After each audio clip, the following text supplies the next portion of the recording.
therapist may say my mind is consumed of trauma and my social anxiety, my life could be a lot worse. I could be a junior in high school wearing a size 13 Nikes. A men's size 13 Nikes. This new interpretation of the significance of my trauma is a result of media gaslighting.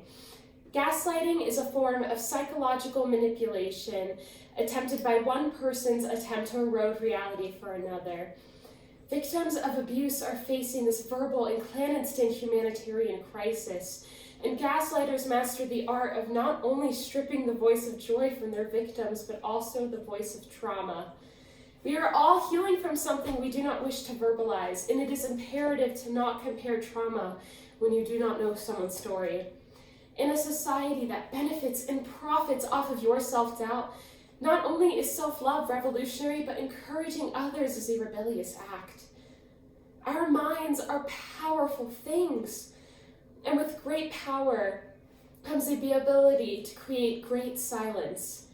When someone wants to control us and that power is used for nefarious purposes of manipulation, it comes in forms of passive aggression, but most importantly, gaslighting.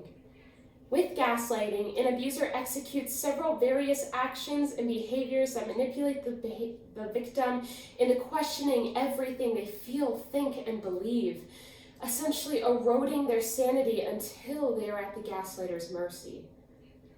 Do you feel like you're a complete outcast and you just don't belong?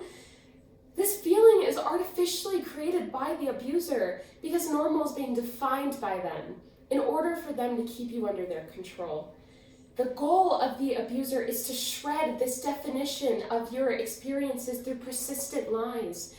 You're remembering that long, it's not as bad as you think. Kourtney Kardashian, I'm a great guy, you keep overreacting. Oh, Scott, she's not.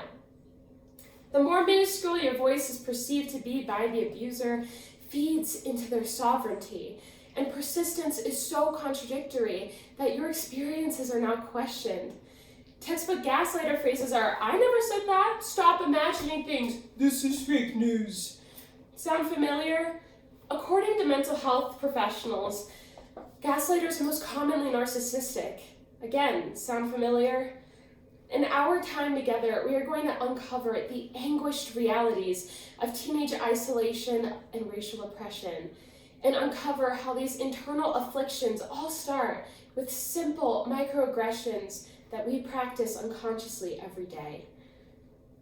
Now you see, gaslighting does not always have to be as extreme as the Twitter feed between Cardi B and Nicki Minaj.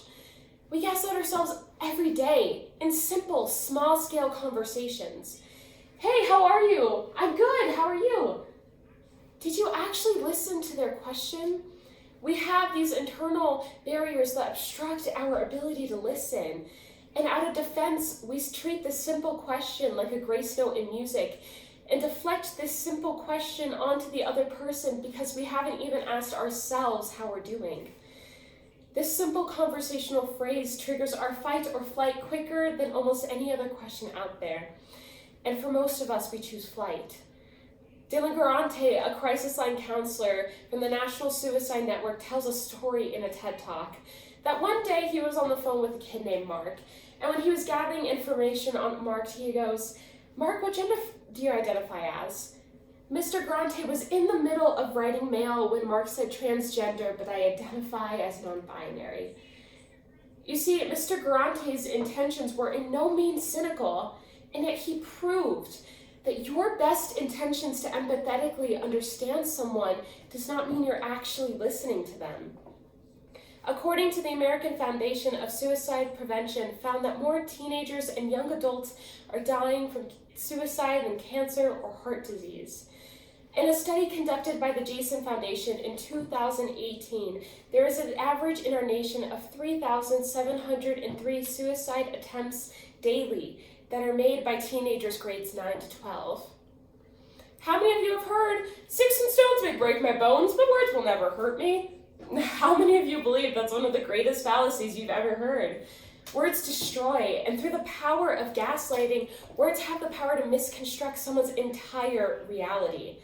The power balance teenagers feel when they gaslight in order to achieve social hierarchy reminds me of something like a drug. They feed and they feed and they feed off of the shredded realities of their peers and wonder why they are so hungry. I can firmly say that you can't hurt my feelings. I was a dancer for 11 years. It's easy to watch dance moms on screen and believe you're watching a lighthearted TV show.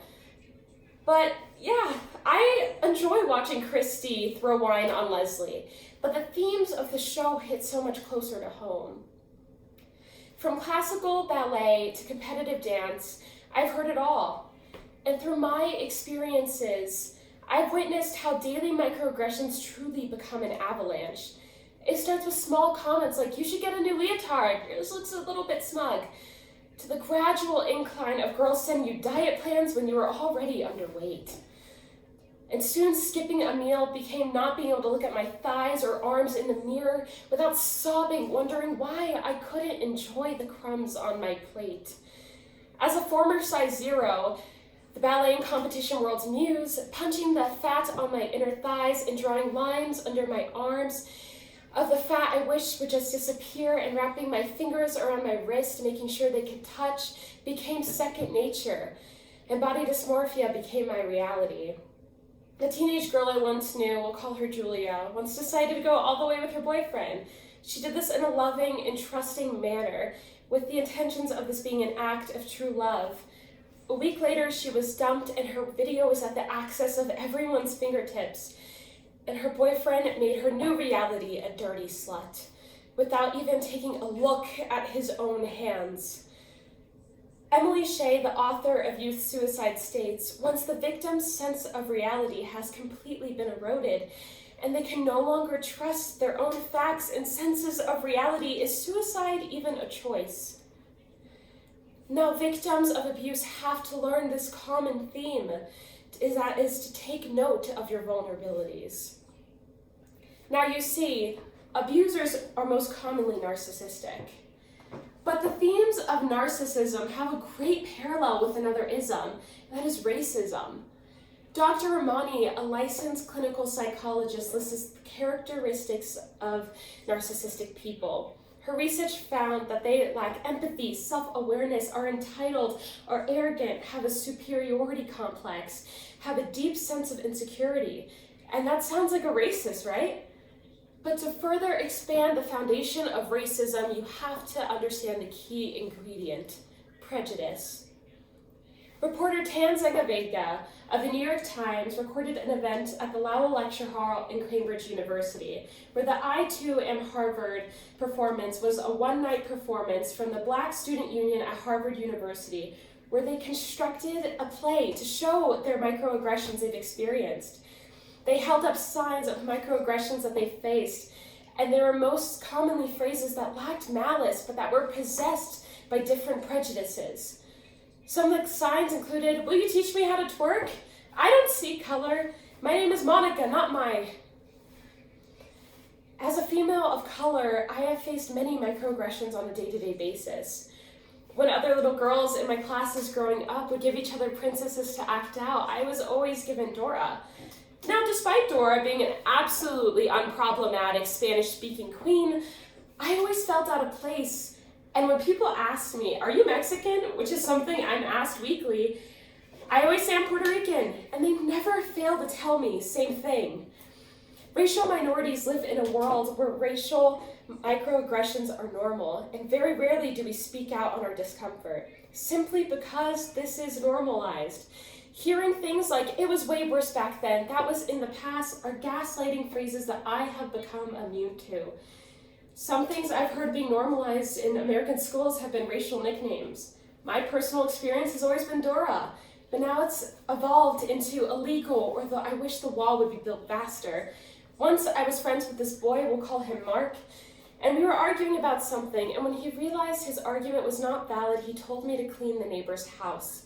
The worst part about it all was not the words of prejudice spewed out against me, but the fact that this is not an extraordinary experience. Why should the number of mental health abuse victims continue to rise when we can correct ourselves or our peers in the time of our lives where these phrases become habits? Being more cognizant of our own prejudices is the first step to results. You must remove the seed before anything is grounded, and not only taking into account our own actions, but also enforcing accountability for those we love and know. And when it comes to this humanitarian crisis, neutrality is the side of the oppressor.